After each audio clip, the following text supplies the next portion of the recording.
మీరు కొత్తగా business start చేయాలనుకుంటున్నారా? మార్చ్ 16-17 హైటెక్స్ లో ఫ్రాన్సెస్ ఇండియా బిగ్గెస్ట్ ఫ్రో ఎక్స్పో. నాన్న పైన ప్రేమతో ఇక్కడికి వచ్చిన ప్రతి ఒక్కరికి నా హృదయపూర్వక ధన్యవాదాలు. ప్రజల మనిషి మన వివేకం సార్. ఆయన కొందరికి వివేకం అన్నా, కొందరికి వివేకం సార్. ఇంట్లో వాళ్లకు, ఆత్మీయులకు వివేకంలో ఎవరు ఏ పని మీద వచ్చినా ఆయన దగ్గరికి వస్తే కుల మత భేదాలు లేకుండా అందరినీ ఆదుకునేవాడు. ఏ సమయంలో వచ్చినా, ఇంట్లో ఏమి పనులున్నా, ఏమి కార్యక్రమాలున్నా అవన్నీ వదిలేసి వచ్చిన వాళ్ళ కోసం ఏం చేయాలా అని ఆలోచించే మనిషి. నాకు సంబంధించిన వరకు he was a different man. ఆయనకు టెన్నిస్ అంటే చాలా ఇష్టం, ట్రావెల్ అంటే చాలా ఇష్టం. బహుశా ఆయన కావాల్సిన ఎంత ట్రావెల్ చేయాలనుకున్నాడో అంత చేయలేకపోయాడు, ఎందుకంటే ఆయనకి రెస్పాన్సిబిలిటీస్ కూడా చాలా ఎక్కువ ఉన్నాయి.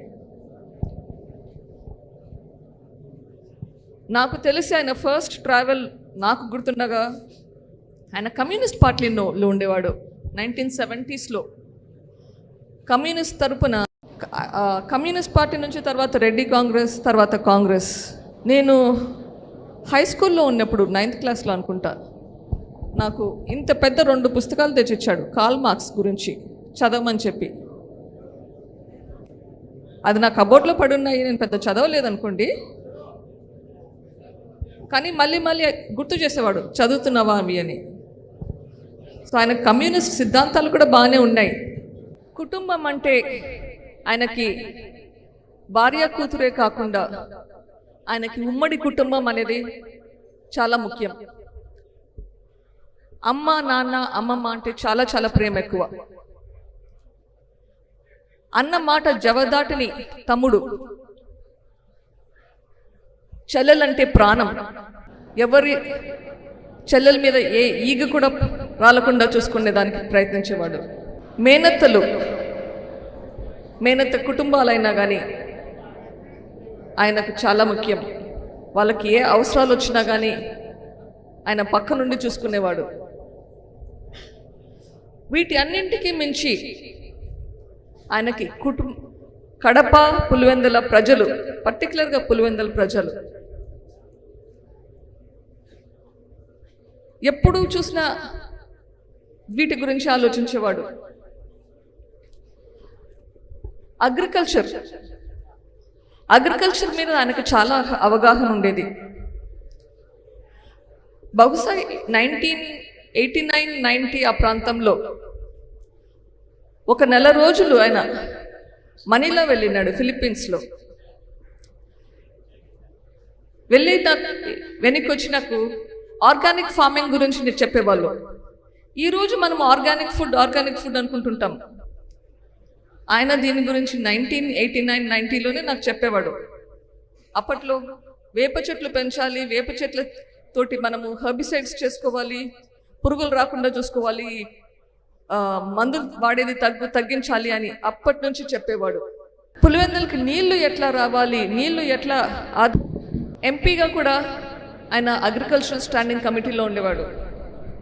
నేను కాలేజ్లో ఉన్నప్పుడు, ఇది బహుశా 1993-94 టైంలో అనుకుంటా, నాతోటి ఎక్కువ under ground drainage system, solid waste management గురించి ఎట్లా చేయాలి,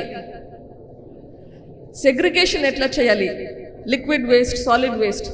ఇప్పుడు మనం చూస్తున్నాము బ్లూ బిన్స్లో ఒకటి వేయాలి, గ్రీన్ బిన్స్లో ఒకటి వేయాలని.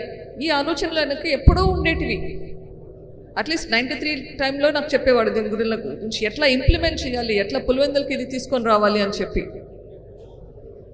ఈ ఆలోచనలో అంతటితోటి మనకి పులివెందుల డెవలప్మెంట్ కూడా చేసేవాడు.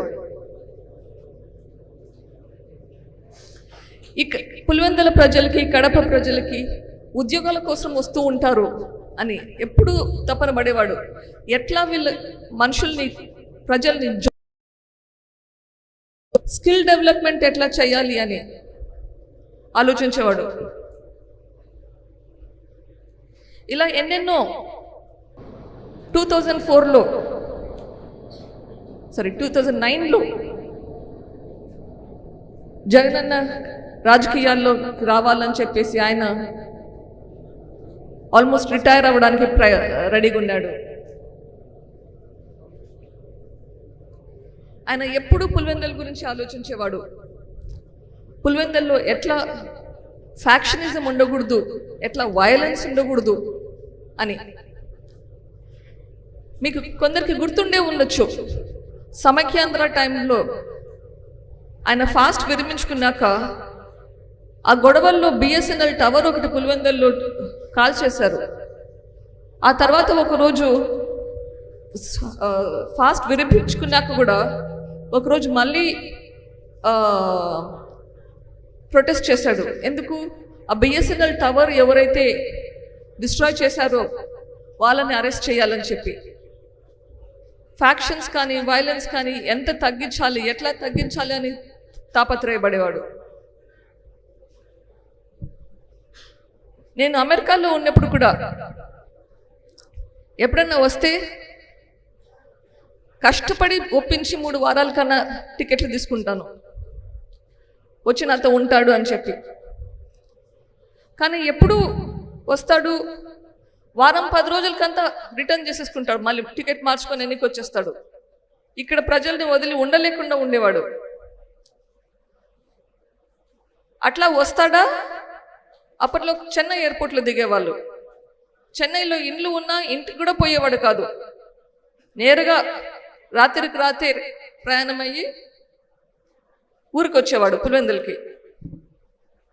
కానీ ఒక్కసారి మాత్రమే 3 నెలలు నాతో ఉన్నాడు. అది ఎందుకు? నా కొడుకుకి ఆరోగ్యం బాగలేకుంటే బాబును చూసుకునేదానికని చెప్పి 3 నెలలు ఉండేవాడు. ఎంతసేపు బాబు పక్కనే ఉండి, బాబు చనిపోయినప్పుడు చాలా చాలా బాధపడ్డాడు. ఆ టైంలో అమ్మ నాన్న పడే బాధ చూడలేక మేము డిసైడ్ చేసుకున్నాం ఇండియాకి వచ్చేయాలి అని చెప్పి. డబ్బు కన్నా, వ్యక్తిగత వైరాల కన్నా ప్రజల శాంతి ప్రయోజనాలే ముఖ్యమని నమ్మిన వివేకం సార్. సుమన్ టీవీలో మీ పర్సనల్ అండ్ బిజినెస్ ప్రమోషన్స్ కోసం కింది నెంబర్కి కాంటాక్ట్ చేయండి.